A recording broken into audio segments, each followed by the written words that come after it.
Real quick, have you ever walked into a shop, a staff member walked straight up to you and said, "Hi, can I help you?" and your brain just went completely blank? Or maybe you bought the wrong size, couldn't figure out how to ask for an exchange, and just walked out quietly hoping nobody noticed? Yeah, we've all been there. And today, we are fixing that permanently. You're listening to English Boost Zone, real conversations, real fluency, every single week. I'm Maya. And I'm Jake. And here's our promise for today's episode. By the time this finishes, you will know exactly what to say in any shopping situation in English. Entering a store, describing what you want, the fitting room, the checkout, returns, all of it. Covered, clearly, in under 7 minutes.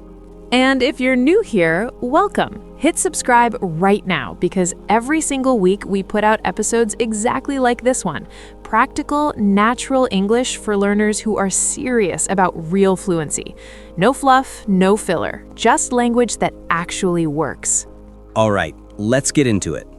Okay, first situation. You walk into a clothing store. Before you've even looked at anything, a smiling staff member appears and says, "Hi there, can I help you find anything today?" and most learners either go silent, say no too sharply, or launch into a confusing explanation. All three create awkward moments. Here's the fix. If you're not ready for help yet, say, "I'm just browsing for now, thanks. I'll come find you if I need anything." Just browsing, looking around without a plan to buy yet. Friendly, clear, and it signals you're fine on your own. No awkwardness.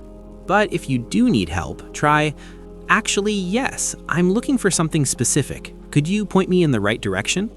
Point me in the right direction. Guide me toward what I need. Natural, polite, and it works in shops and in life generally. One of those phrases you'll use forever once you learn it. And if you're buying a gift with no idea where to start, "Hi, I was hoping you could help me. I'm buying a gift and honestly, I have no idea where to start."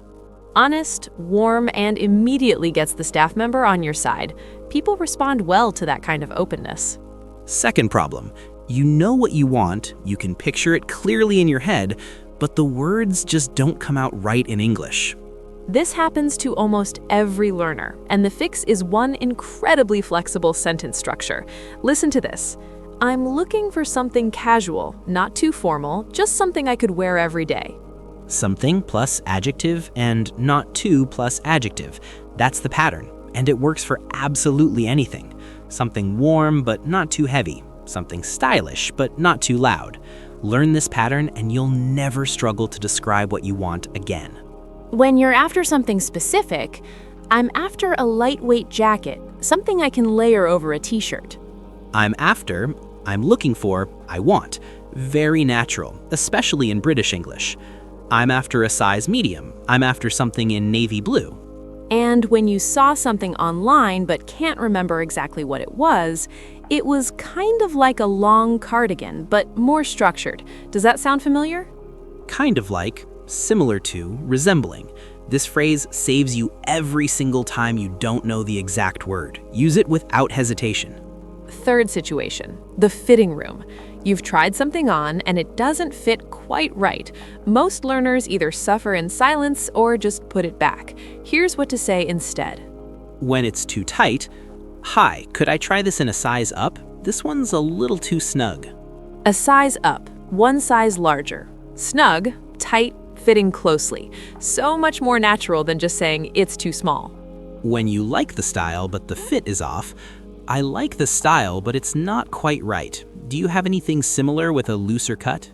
Not quite right. Not exactly what I need. Looser cut. A more relaxed, less fitted shape. These small, specific phrases make you sound like you genuinely know what you're talking about. And when something works perfectly, "This fits really well, actually. I think this might be the one." This might be the one. I've made my decision. Short, casual, completely natural. Exactly how a native speaker would say it. Fourth situation, and this is where learners get really uncomfortable. Asking about price and then actually paying. Let's make both feel easy. Asking about price naturally. Do you know how much this one is? I can't seem to find a price tag. "I can't seem to find" softens the question. You're not demanding, you're genuinely looking. much more natural than "what is the price?" When the price is higher than expected, oh, that's a little more than I was expecting. Is there anything similar in a lower price range? A little more than I was expecting, politely expressing surprise at the cost. You're not complaining, you're just redirecting the conversation. Asking about discounts or sales. Are there any current promotions on this, or is it likely to go on sale soon? Current promotions, active deals right now, go on sale to be reduced in price, both essential. And at the checkout, the full interaction. Hi there, did you find everything okay today? Yes, thanks. Just these, please. Great. That's £42. How would you like to pay? By card, please. Then, could I get a receipt as well, just in case I need to return it? Just in case, as a precaution, return it, bring it back to the shop. Simple, smooth, confident. That whole checkout interaction in under 30 seconds of natural English.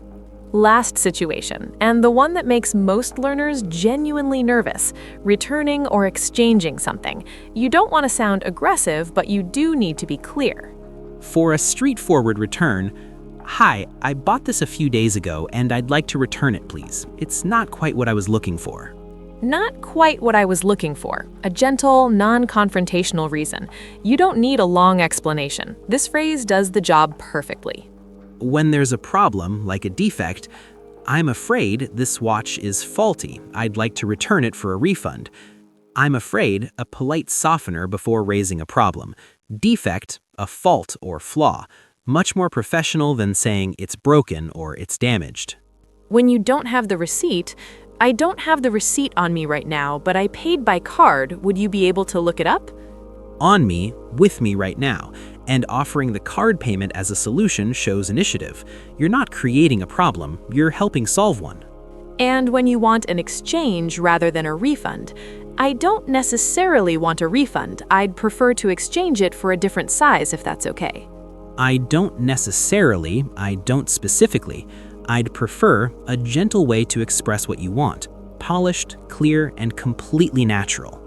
Before we wrap up, 3 power phrases that instantly make your shopping English sound fluent. First, I've been going back and forth on it, but I think I'll just go for it. Going back and forth, being indecisive. Go for it, just decide and do it. Together, they sound completely natural and human. second, it's a bit of a splurge, but I think it's worth it. A bit of a splurge, spending more than usual. Worth it, the value justifies the price. Native speakers say this combination constantly. And third, I'll sleep on it and maybe come back tomorrow. Sleep on it, take time to think about a decision overnight. One of the most common idioms in English. Use it everywhere, not just shopping. And that is your complete shopping English toolkit. 5 real problems, 5 natural solutions, and 3 power phrases that will make you sound genuinely fluent the next time you walk into any store. Here's your challenge. The next time you go shopping, anywhere, use at least 2 phrases from today out loud, even if it feels small. That's how this language becomes yours. And we want to hear from you. Drop a shopping conversation in the comments below. Pretend you're buying something, use the phrases, and we will read every single one. If this episode helped you, please hit the like button. It genuinely helps more learners find this channel. And if you haven't subscribed yet, do it right now. New episodes every week build around real English for real situations.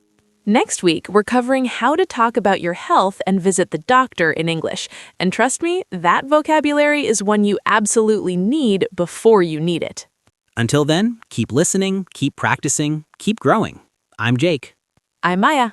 And this is English Boost Zone. See you next time.